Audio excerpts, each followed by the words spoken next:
please subscribe and don't forget to press the bell icon to get notified whenever we upload a new video. Thank you, Bill, and welcome to the Closing Bell, everybody. I'm Kelly Evans, and we're wrapping up the month of October with the NASDAQ closing at an all-time high today. Not the case for the other major averages, which did see gains, but the Dow going out 28 points higher at 23,376. The S&P 500 gaining just 2.5 points today to 2575. The Russell 2000's rebounding from yesterday's big drop. The small caps up to 1503. That's a 12-point gain, and the NASDAQ surging nearly 0.5% today. 6727 is the new closing high level as we close out the month of October. We'll have more on this in just a moment. Tonight is also Game 6 of the World Series, and the Houston Astros are up by 1 against the LA Dodgers as they head back to California. We're going to speak live with Dodgers Stadium team president Stan Kasten about what a win would mean for the team who's gone from bankrupt to spending billions. But first, it's today's rapid recap. We get you up to speed on the biggest interviews and key stories from the day here on CNBC. Under Armour this morning, tumbling in the pre-market. The company reports a quarterly revenue miss, issues full-year guidance well below a forecast. I think that this company's lost its way. The industry's much tougher. Under Armour could bring down the whole group, for heaven's sake. Shares of Mondelez climbing 6% this morning after posting higher than expected earnings last night. We've invested in our brands, in our routes to market. And it's starting to pay dividends. We have companies that really want to move back into the United States now because of regulation, because of what we're doing with taxes. And some big ones are going to be announcing very soon. Shares of Mylan are down big this hour on news that there is a major expansion of the investigation into alleged collusion and price fixing among many big drug and generic companies. Media Rights Capital and Netflix making an announcement about House of Cards, saying that they've decided to suspend production on House of Cards Season 6 until further notice. Top executives from Facebook, Twitter, and Google are set to testify about potential meddling by foreign governments. The witnesses are seated, the 3 general counsels from the 3 companies. Their testimony is now public. Why are you doing this? You can't ignore the fact that this is becoming more and more of a story that won't go away by mainstream companies that want to have access to this product, and we're getting a huge pent-up demand. Now breaking news on an incident in Lower Manhattan. Sue Herrera has the latest for us. Sue? Indeed, Kelly, we're just learning some more details from WNBC's Jonathan Dienst as well as Tom Winter over at NBC News Investigation. I don't know if it's Electronic Arts, but what's your best investment as we head into the last couple months of the year here? I really like Reliance Steel. It's a company that is under the radar screen, trading at a below market multiple, 13 times next year, pays a dividend. This company is an acquirer of other businesses. They're a producer and distributor of steel and other metals actually for businesses. And they've done a remarkable job managing cost in their own businesses as well as acquiring really good businesses. And so that and the end markets remain really strong. So if you look at industrial, everything in the industrial space has been strong. So it's been great for their business. So I like that. It's off the radar screen, I think, of a lot of investors. So I would look at that one. Yeah. You're putting it back on. Ann Maletti, Paul Hickey, thank you both for joining us. Appreciate it. Thanks. We're getting more details on the incident in Lower Manhattan. Let's send it back to Sue Herrera. Sue? Kelly, WNBC, which is the NBC affiliate in New York City, is reporting that 6 people are now dead and several more are injured in this incident in Lower Manhattan. Here is what we believe happened. A person in a truck sped down the West Side Highway bike lanes where there are always pedestrians and bikers and a ton of people at almost any time during the day. He reportedly leaned out of the window and started firing whatever was ever a BB gun or some sort of a paint gun, and came out of the truck, according to Associated Press, which was when police shot him. WNBC is reporting that the driver is still alive, but that the NYPD did shoot him. This took place right now about an hour ago. It's a very busy part of Manhattan. It's about 2 blocks north of the World Trade Center Memorial, and it is busy at every time of the day. We do not know whether this was a deliberate act, but sources say to the Associated Press that it appears that it is deliberate as you look at those live pictures of Lower Manhattan. not only is this a very crowded space at almost any time of the day, there are several schools in that area. They were all put on lockdown. They remain on lockdown. The West Side Highway is closed from 20th Street in both directions down. Multiple streets that feed into the West Side Highway, those artery streets, are also closed so that they can get the injured to local hospitals. But we now have WNBC reporting 6 dead, multiple injuries, some of them serious. If you look at the shot that we had, that we showed you earlier of the truck, it is a Home Depot truck. We have reached out to Home Depot, and they have said that they are going to cooperate with authorities on any investigation involving this particular incident. The front of the truck, we were all observing here on the news desk, looks heavily damaged. Now, there are barriers on some of those bike paths in Lower Manhattan. Part of the area where this truck reportedly went down the bike path also has rock walls on the side, which could account for the extensive damage if that driver hit that particular wall, because the front of that truck is severely damaged. 6 people have lost their life. Multiple people are injured. The governor has been briefed. The mayor is on his way. He has been briefed. He should be in Lower Manhattan momentarily. We expect a briefing from authorities in just about 15-20 minutes. At least that's the best guess estimate from NBC News. And we will keep you posted on any further updates on the fatalities or the injuries. But it's a very unfortunate incident, to say the least, in Lower Manhattan. Kelly, back to you. You know, Sue, this is a path that feels very safe. I've ridden my bike on it down here to work multiple times. There's a huge, one of those city bike kiosks right there. The school you mentioned, there's a big recess field, a turf area that's always filled with kids that backs right up to that path. But as you can see in this image, there's so much on either side. This bike path feels like the safest place to ride in Manhattan, where it's filled with bike lanes, but those all, of course, are basically with traffic. This always seemed like a completely different situation. It's shocking to see that someone could get access for that much of it to do that much damage. Absolutely, but remember, we thought the same thing in the Times Square incident, where the streets were closed and there was no vehicle traffic, and yet that driver who was under the influence in that particular incident did manage to do that and mow down a number of pedestrians in what is a no vehicle area. So you know, to your point, you probably are not, the last thing you're thinking of when you're in a bike path and a pedestrian path is that you're going to see a car coming down that area. So people were very much taken unawares. According to NBC News now, Kelly, I'm just reading this latest, the act does appear intentional per NBC News. So it was a deliberate attempt, according to the sources that we have been able to contact. Back to you. All right, Sue, thank you. Please keep us posted. Sue Herrera. Absolutely. With the latest on what just happened a couple blocks away from here in New York City an hour ago. Today on reports that Apple is dropping the chip maker's components in its next generation iPhones and iPads in favor of Intel's chips. What does it mean for Qualcomm's bottom line if it loses this big Apple business? Joining us is Abhinav Davaluri from Morningstar and Romit Shah from Nomura Instinet. Welcome to you both. Romit, I see you saying this could be a huge deal for Qualcomm, $1.5 billion in lost revenue. How are they going to respond to this? Yeah, it's a big deal, and I'm not sure. You know, historically, Apple or any other cell phone manufacturer could only use Qualcomm if they were selling a phone in a CDMA network like Verizon. But it looks like Apple has come out with a workaround that probably involves using Intel's technology. And Abhinav, we know these companies have been back and forth with each other over patent battles. And is this what Qualcomm expected, though, that Apple could go this route? Has its bluff been called? Well, I think that they've definitely seen the writing on the wall. I mean, the last iteration of the iPhone was dual sourcing with some Qualcomm chips, some Intel chips. So, you know, I'm certainly under the impression that Qualcomm is aware of this. Maybe it happened a little bit sooner than management was expecting. But at this point, when we think about what Qualcomm's strategy is going forward, it needs to pivot away from smartphones. And we still see it as having kind of the most advanced modem offerings in the space. It's just that Apple doesn't see it as being completely, you know, that important when considering being able to use an alternative, which in this case looks like it will be Intel.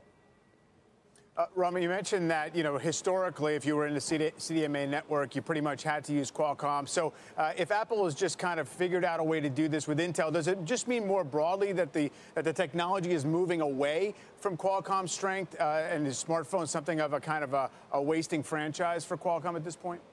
I wouldn't say it's a wasting franchise, but the modem used to be the bottleneck in cell phone performance. And that, I think, is becoming less so. And I think that Intel has made some significant strides over the last couple of years to improve their modem technology. Look, the relationship with Apple and Qualcomm is very complicated. They've got a lawsuit going on related to patents that Qualcomm has. And so Apple seems very motivated to go to Intel. That's for sure. And Abhinav, how big is this business for Qualcomm? So, by our estimates, it is about 15 to 20% of chip revenue. But that being said, going forward, we expect it to be less and less over time as Qualcomm starts leveraging its technologies in new areas, whether that's automotive, whether that's data center, some of these newer adjacent markets. And longer term, with the pending NXP semiconductor acquisition, that'll be an area for Qualcomm to really take some of its technologies in smartphones and start leveraging it. You mentioned there that they were looking at autos, and we had news today that they're going to be working with Ford on some connected car tests. How lucrative will that chip market be? Can it, in terms of the profit margins, for example, in terms of the size of the revenue, can it offset and maybe even more than offset the potential loss to Apple here, Abhinav? Longer term, absolutely, but we're still in the early innings. So when we think about this arrangement with Ford and some of the other arrangements that have been announced, this is really developing some sort of connectivity that can be prevalent when you have self-driving cars or even the incremental steps towards self-driving cars. When we think about a car being able to connect to other cars, the infrastructure, traffic lights, things like that, it's very, very important to have reliable connectivity. And as we move to 5G, we think that Qualcomm will still have that lead and be able to take advantage. All right, Romit, finally to you, how does this affect your rating on the stock? When I saw this news, my first thought was, when it rains, it pours. You have this issue with Apple and licensing. They're trying to acquire NXPI, but it looks like that deal has been pushed into 2018. And now you have this issue with Apple trying to move modem business away from Qualcomm. I think the automotive stuff is interesting, but no way will it offset the share loss at Apple. With Apple, they stand to lose over 100 million units. The entire car industry is less than that. So I think that what you're looking at with Qualcomm is negative revenue and even steeper EPS declines for at least the next year.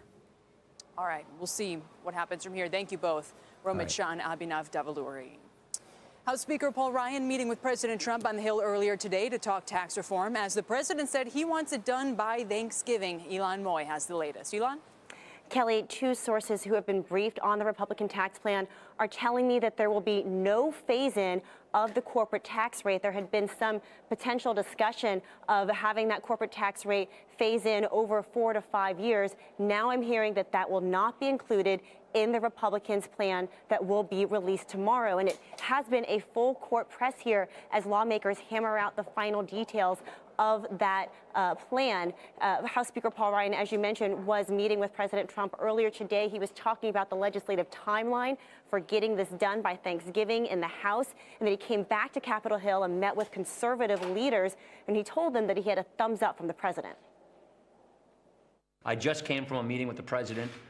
He is all in on tax reform, 100% on board. So we are linked, we are ready, we are excited, we're moving.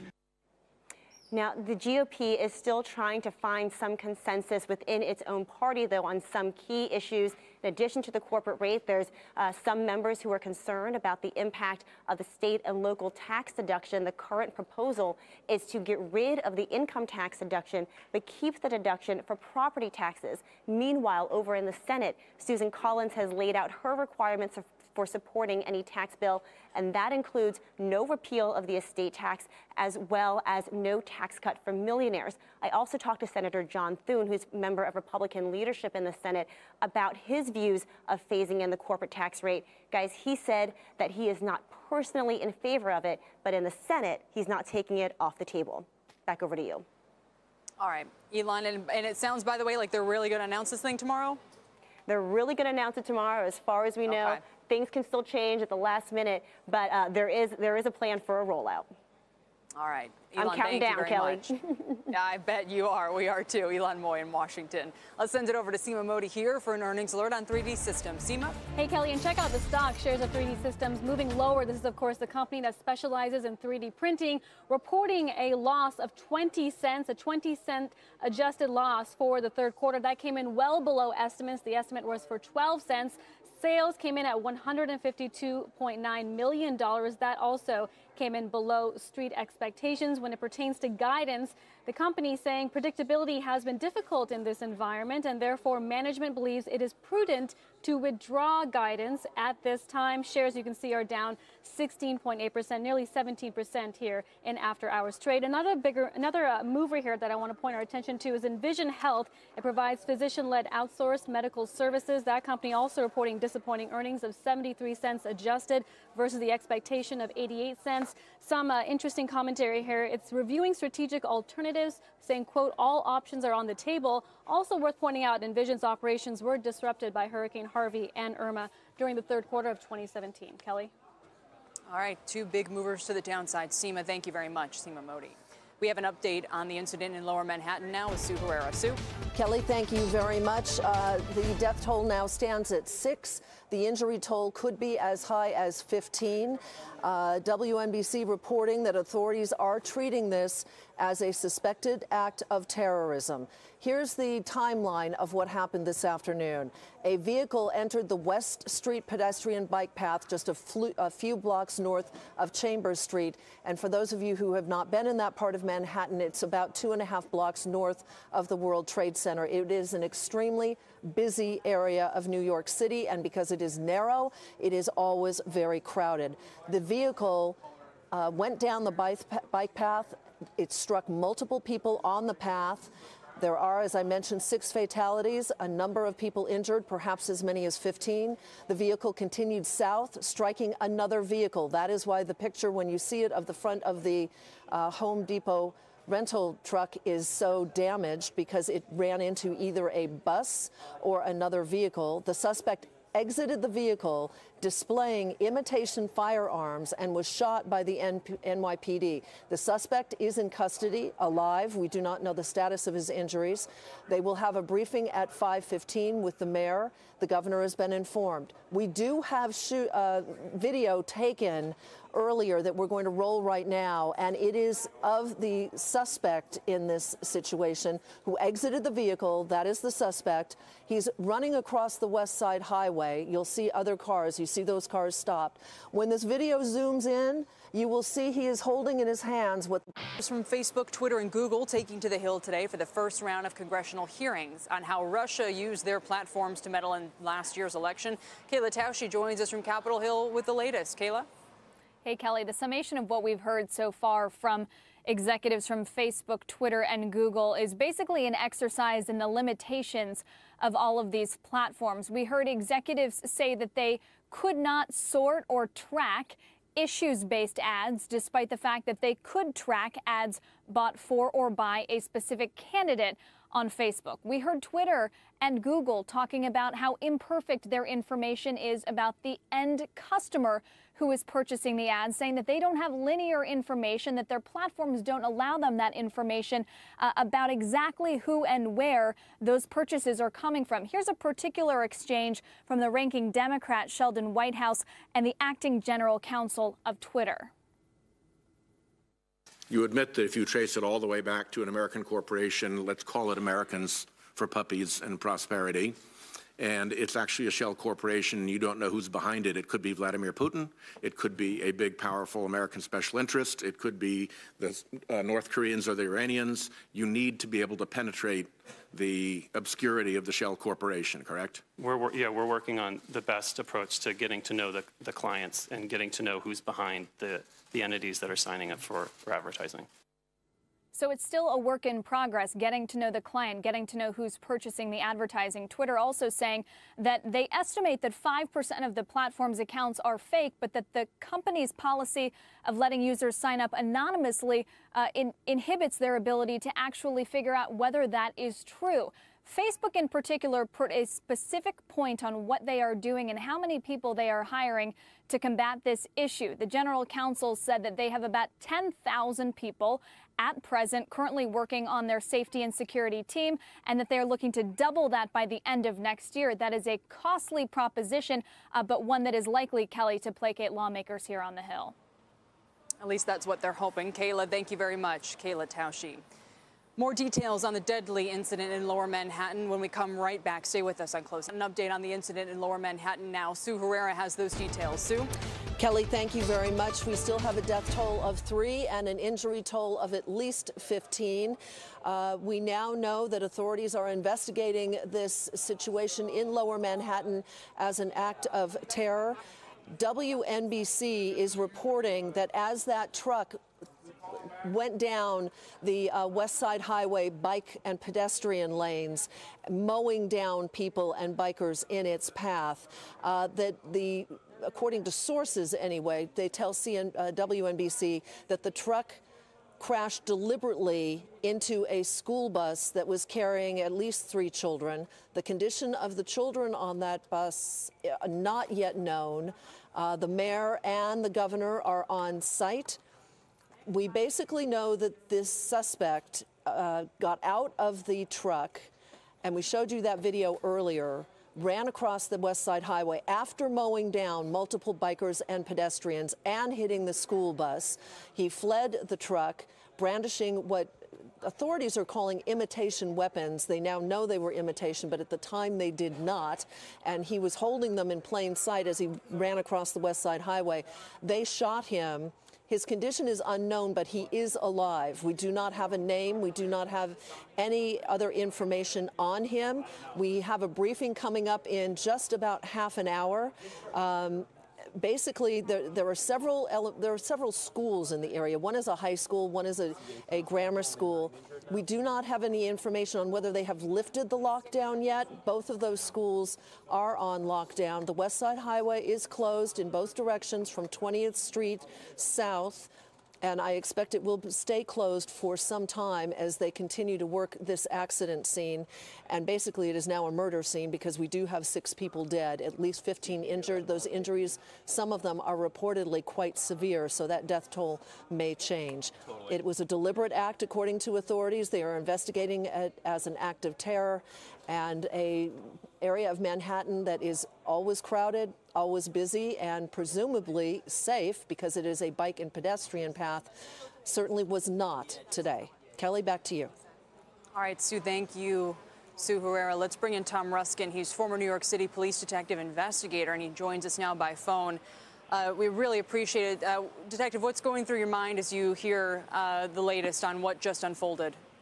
Well, this was one of my responsibilities in my later years with the department, was to respond to any incident in the city of New York of this type of proportion. So at this point in time, from everything I've seen, it looks like a purposeful act. If you're familiar with that area, the bike and running path is separate than the street. So it's not something you could just go onto and drive down without purposely either losing control of your car, but in this case, driving probably a quarter of a mile on this thing, hitting and killing the people that he did on bikes and running, and then purposely crashing into the school bus. I think that we have to thank the heroism of the police officers who responded to stop the act, and him running through the streets, as caught and filmed by local NBC stations, of him brandishing what appeared to be a weapon at the time. Why do you think he would have had imitation weapons? Well, I mean, we know from past acts around the world that at times people have brandished either phony weapons, or in European attacks they've brandished phony explosive vests. That's part of what a person does during a terroristic attack.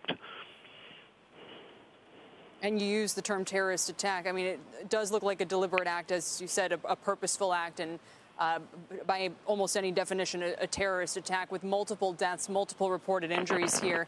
What do you make of the fact that he crashed deliberately into a school bus, as we're told? Is there any precedent for that? No, but it would fit the pattern. I mean, this is a guy who apparently has rented a truck from Home Depot, which anyone can do for $19 to $20 a day, and has taken this vehicle and purposely mowed down people on a gorgeous day in New York City who are riding their bike and jogging, and then threatened other people after crashing into the school bus with imitation weapons. We don't know his motives as of yet. Police, the FBI, and in New York City, the Joint Terrorist Task Force, which are made up of New York City police officers, state officers, and federal officers, will be doing all the forensic work that now needs to be done and learning everything about this man. If he survives his wounds, he'll either be tried in state court or federal court on terroristic charges. Probably and most likely the feds may take over this case if it has terroristic overtones and or fits the patterns of a federal trial. Tom, thank you very much, Detective Ruskin, for calling in. Appreciate it. Horrible situation. That was Tom Ruskin. We'll keep following this story, of course, giving you details as we get them. We're awaiting a police briefing. I will be right back. We're following breaking news out of Lower Manhattan, where a vehicle struck pedestrians along a bike path. CNBC.com's Todd Hazelton joins us now by phone. We had just spoken with him last hour. He was driving back through Lower Manhattan when these reports first broke. Todd, what did you see? Kelly, I was actually in the car, and we were dead stopped sort of on the West Side Highway here, and I said, look, I got to get out of the car. There's nothing going on. And so we weren't moving. And so I walked up the street, and I saw what was the press pool. I was allowed in there and looked up, and just a lot of police officers, lots of firemen, and they're sort of all around here, around the Westfield Plaza, so all around this whole area. And it's actually kind of hard to even walk anywhere. Everybody's directing, and a lot of cars have been stopped. So I think there's a lot of confusion. You're at the Westfield Plaza. That's downtown. You're near the Trade Center, correct? So we know there's been a lot of the road systems shut down. Yep. Yeah, and what are you seeing now on the streets? Down here. Still a lot of police officers trying to direct traffic up the block. It's still completely closed off with more than a dozen trucks, police trucks, fire trucks, ambulances, all that kind of stuff up the street. Slowly, some have started to run south down here towards Lower Manhattan with their sirens on, and still helicopters and stuff above. But I think the big question was, like, a lot of people didn't know what was going on, even so close to the event. Aside from hearing about the Home Depot truck, that was the big sort of thing. How close did you get, or did they turn you away? They turned us away. I was able to get a little closer because I was with the press, so I was standing just at the south end of that street where everything happened and looking up. You could see sort of like what looked to be stretchers and those sorts of things, but they were really blocking everything with the cars, so you can't really see much up the street. Todd, thank you very much for giving us the lay of the land, of course. Sure. Thanks, Kelly. Todd Hazelton from CNBC.com.